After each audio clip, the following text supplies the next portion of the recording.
welcome to the Small Business Heroes Show, where we talk about everything to help your small business grow and prosper. I'm your host, Scott Trevethan, and today I'm talking to Owen Bolwell from Bubbler.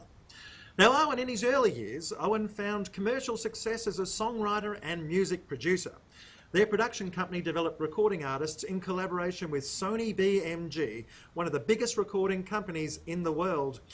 When he went to business school and got himself a master's degree in business and marketing, he was eventually offered a position as marketing director of the Bolwell Group, the family business founded way back in 1962 and which now is a successful multinational company with businesses in Australia and Southeast Asia. He is developing the Bolwell Group's Australian B2C business units while increasing their international B2B market penetration. With responsibilities for profit and loss, overseeing creative and diverse teams, Owen also has an experience in automotive, OEM and the Australian leisure industry. Owen Bolwell, welcome to the Small Business Heroes Show. Thank you, Scott. That was very professionally done, mate. Thank you very much. Very nice. Look, I've just told our small business audience a little bit about what you've been doing, but tell us a little bit more about what you do and what you could do to help the small business community. What I do, I'm the valiant fighter for small business everywhere. No, not really. No, don't get excited. That's what the show's all about. So you're with kindred spirits here. No, look, where I'm coming from is I create digital content for small businesses, websites, their social media, everything like that. We're talking blog articles, we're talking social media posts, we're talking video. We're talking infographics, images, things like that. Anything to do with a business's online asset. And I'm not talking about the infrastructure behind it. I'm not talking about websites. I'm not talking about your email system. I'm talking about all the stuff that you have to produce every day to get your customer walking through the door. That's what I make for businesses. So because I think there was a Queen song that said something along the lines of, it'll take you all your time and your money to keep yourself alive. Is that kind of what we're talking about here with your offering from Bubbler? Absolutely. It won't take all your money, but no. It won't take all your time. Yeah. And time is money for your small business heroes. That's great. So you're taking that daily posting type of thing and creation of the content and the content marketing side of things over from the small business and making it easy for them? Yep, because it's been the number one the number one request from my prospective clients and my now current clients. Early on, I was doing websites, I was doing a bit of SEO, a bit of PPC, a bit of just bits of stuff. Yep. I really enjoy creating content. I really enjoy being a digital media producer, and I'll just qualify that a little more. I've got a team that produces this stuff for me, okay? I love getting into Photoshop and Illustrator, and I love getting into the video editing programs, but I know myself that if I do that all the time, time just goes and I have no time to build my business. So I've had to ungrasp from the day-to-day media creation, which I so much love, and basically delegate that to my team. And since we first started talking about it about 12 months ago, I've really developed a team now. In fact, just the other day I was interviewing a couple of new video editors. Okay, because we're moving more into video, not so much face-to-face video, but yeah, I'm a maverick in the industry. Yeah, more brochure type video. Okay, yep. And these are low-cost video. You're not spending $4,000 on the video. You're spending $200 or $300. Wow. You know, because I know small businesses. Whenever you, having been in a small business myself and run one myself. As soon as someone says the word $4,000, you're not hearing anything else. And all you're thinking about is, okay, go away now because I've got things to do. Exactly right. I mean, from an accounting perspective, we look, what's our return on our investment? What are we going to get for our $4,000? And a lot of marketers, I think, have been guilty in the past of saying, well, I don't know, we could get you visits to the website, but there's no tangible result to that. So I think that return on investment's the big thing for sure. You lower the cost, wow, the return has to go up. It has to go up, and my thinking is, well, okay, if I can offer a client a service whereby they're not paying a fortune for their blog, they're not paying a fortune for us to post articles onto their social media, they're not paying a fortune for the odd video here and there, they're not paying a fortune for infographics, because infographics are they're performing so well with search and with on your LinkedIn, all those sort of social profiles, LinkedIn, Facebook, Instagram, not so much Instagram, Pinterest definitely with infographics. So visual media is really coming into its own now, and that's why I'm looking at putting on more video editors. I'm putting on more graphic artists now. The writers, we've got a fantastic team of writers. I mean, we even go so far as I have a medical client, and we commissioned a practicing doctor to write the articles, okay, for this medical client, because the articles have to be of a standard that right up there. They have to be medically accurate. They have to be speaking the same language. And this medical client doesn't treat patients. They service other medical practitioners, So we have to be speaking the same language. So I get excited about that. It's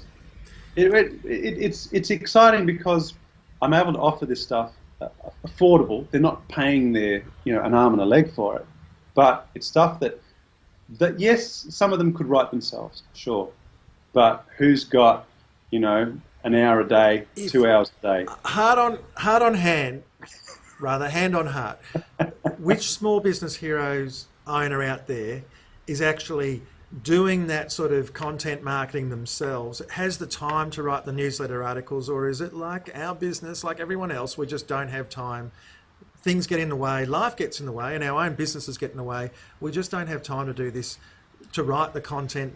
And then I'll just give you a little example. Owen and I have been working together for a long time now, and I decided that I was going to do a podcast, and he begged me. He said, don't go live with it until you've got 10 in the can. I said, don't worry, mate. I've got this all sorted. I don't need 10 in the can. I'm going to go live after one, and I'll do one a week. Well, I only ever did one. And a just very didn't good have one time. So dead right. Someone like Bubbler, someone like Owen, to be able to help you with your content marketing, I think is such a boon. But tell me a little bit about content marketing as a way to drive sales for individual businesses. Is it an effective use of a small business's dollar, a marketing dollar? Yeah, look, that's an interesting question, and I think I know your audience. I don't want this to turn into a sales fest, and I'm going to steer it away from Bubbler for a minute, and I'm going to talk about just some of the, because there's nothing worse than watching an interview and having stuff down the throat. I get that, but I think it's really interesting to explore the value of content in today's online environment, because I was reading an article on Inc.com, the INC, the American site, talking about how there was an online magazine called The Daily Beast, okay, and they'd run a marketing study. They're an online magazine, so they make their money from advertising revenue from banner ads, okay, physical banner ads on the site next to the article. Yep. But what they found was that they're getting a lot higher conversion for their advertisers when the articles themselves incorporate some of the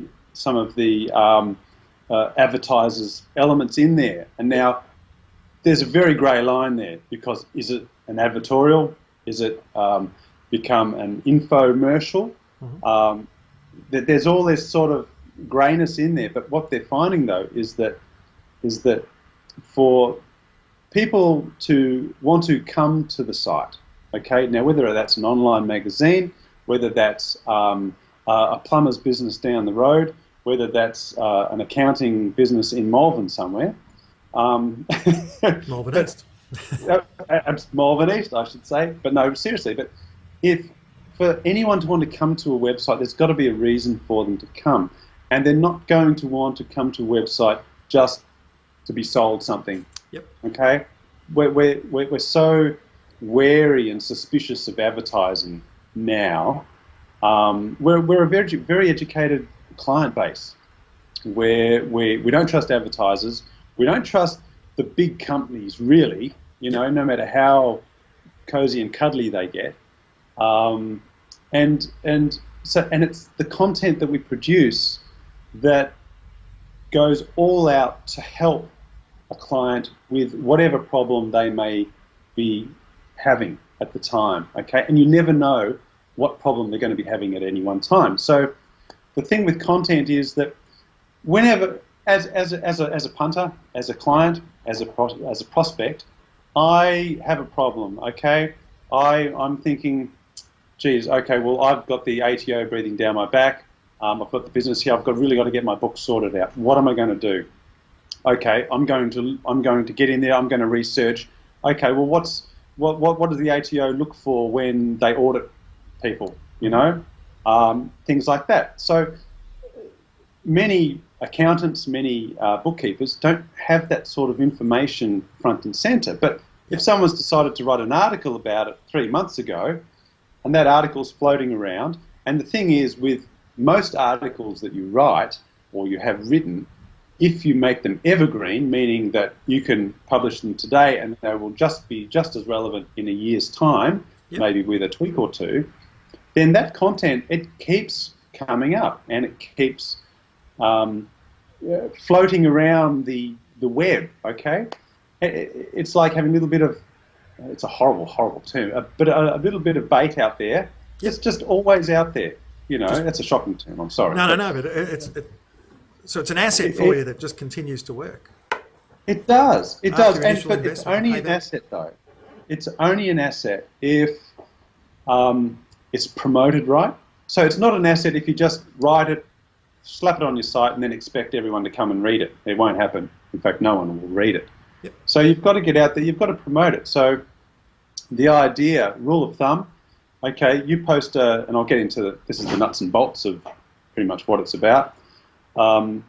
You have it. You've got your blog article there. You find a great picture for it. You don't just want a stock standard stock picture. Mm-hmm. You want something that's going to be a little bit catchy, so a little bit maybe left field, something that's going to catch your eye. Something like pussycat in it, perhaps. Absolutely. You put that with it. You post that onto your website, and you make sure it's all SEO friendly, meaning you've got it in the right categories, you've got the right tags associated with it, you've got the description engaging. The headline's one thing, but the description that you put that comes up in the Google search has to make me want to click through and read it. Okay. The other thing too that we've found through looking at different studies is that yes, inbound links. Everyone knows the inbound links to an article from authority sites. So from important sites that Google sees as important, links from there into your article or into your page are very valuable for SEO, search engine optimization, and they will push you up. But they've also found now that outbound links to authority sites are just as important in Google's eyes to pushing you up in organic ranks. So let's say, for instance, you were talking about, okay, we're talking about ATO study here, and there was a university study on the effectiveness of tax accounting, blah, blah, blah, blah, blah, okay? And or what you do is there, you might have a line in there saying tax accounting practices, and that you make that into a hyperlink and you link that to the study from, say, Melbourne University, and all of a sudden you have an outbound link to a very high authority site. A university site is a good site to have, and that adds to the whole mix. So you have 1, 2, or 3 of those within your article. Yep. Not overdoing it, because overdoing anything, it's like eating too much sugar. Yep. It's not good for you, and it's not good for your rankings. So, so that's your article on your site. So you've got that all squared away with Google. Everybody's happy. It's lovely, right? It looks good, reads well, all the rest of it. It's got a good, catchy headline. Headlines are super important. In fact, I generally change headlines 2, 3, 4, or 5 times before I'm really happy with the headline. It's got to grab you first up. So you've got that article sitting on your site, and that's okay. No one's really going to come and read it. Okay. So what you do is basically, the day that that's published, you syndicate that article out to your Twitter feed. You syndicate it out to Facebook. You syndicate it out to your LinkedIn. You syndicate that out to wherever else your client base wants to hang out.